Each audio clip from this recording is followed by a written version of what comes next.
Hello, I welcome all the participants who are watching this module. Welcome back to this Millennial Growth Blueprint. Today in this module, we are going to talk about one tool that we all have since we were born, but we hardly use it for our own benefit. And you won't believe the astonishing results that you might find and get once you start to use or implement this tool in the best way possible. Now, you would ask me, what is this tool and how can I use it? The easiest and the best tool in this world is our brain and our memory, if we put it that way. Now, how is memory going to be a tool that is going to take you into the maximum level of growth that you have aspired in down the line? How can your memory be helping you to maybe network or connect to people in much more natural way? Well, I totally agree. It's something very vague and you cannot actually get tangible results with memory. But at the same time, let me draw your attention to one thing which everyone will relate to. What is it? A real life experience. Well, a lot of times we are in a situation when we are communicating with people, when we are communicating ideas, thoughts, experiences for that matter, and we want to convey an idea to someone else, a person who who is not aware about what we are currently doing. So what we do is we add anecdotes to it. Now these anecdotes, a lot of time we create these anecdotes inside our head, and we are not very well prepared with those anecdotes because, frankly speaking, they are something that we have created in our mind. But you know what is something that people will start to believe? It is actually a real life experiences. Now, how is this that our own created with our entire mindset created anecdotes won't work that efficiently as our life experiences?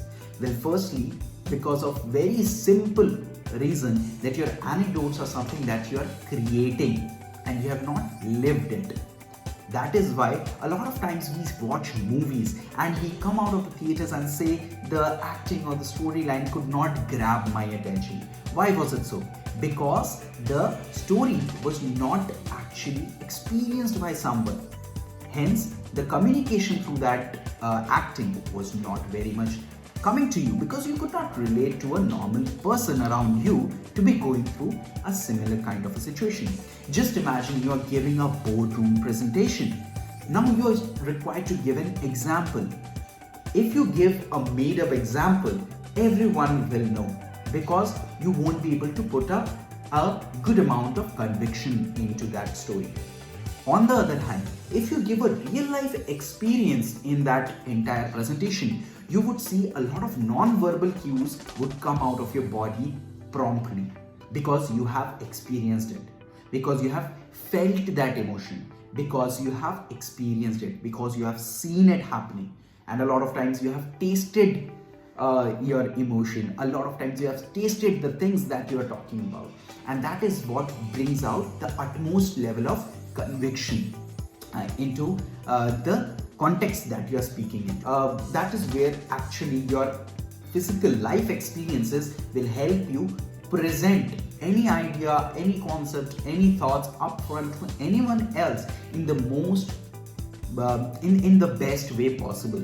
And when you start to do this, you'll see the amount of impression it creates on the second person. And once that starts to happen, you'll see how people will connect to you, how people would want to know more about you, how people would be so much attracted to your ideas and thoughts because of sheer conviction that you have towards a product or service that you deliver.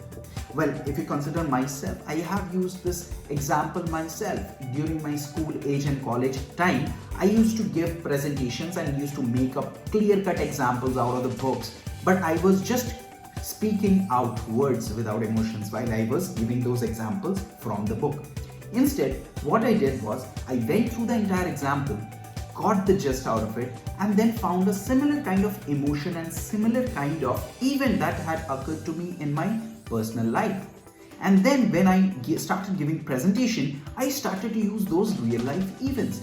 And to my surprise, everyone in the auditorium and everyone in the audience was actually very much excited to know more about that experience. because actually that was a life experience, that was a real life event that had happened. At the same time, since it was conveying the similar idea and the concept, my context was very much true and right. That is where it helped me to gain more momentum with the idea that I was putting forth in front of the audience. And that is how it is going to help you as well. So always remember, once you have any example or any real life anecdote to share with others, it will improve the amount of communication and the amount of connect that you have with other one marginally better. Is you need to sell your story. Your real life story is what you need to sell when you're talking to someone else.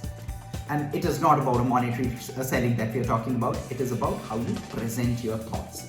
So using real life events, using real life experiences, anecdotes is the way you should go forward to create that much required impact. See it, feel it, taste it, touch it. These emotions can never be created on pen and paper. Hence, you have to communicate this through your real life examples. I hope you had a great learning in this module. For the entire detailed understanding about how you can present more effectively, we have a detailed curriculum inside this Millennial Growth Blueprint about storytelling mastery class, which is actually going to help you to understand even in detail what will attract and keep your audience stick to the presentation that you're giving into. So don't forget to tune into that as well. I hope you had a great learning. I also had a great time explaining it to you. Thanks a lot for watching. Bye-bye now.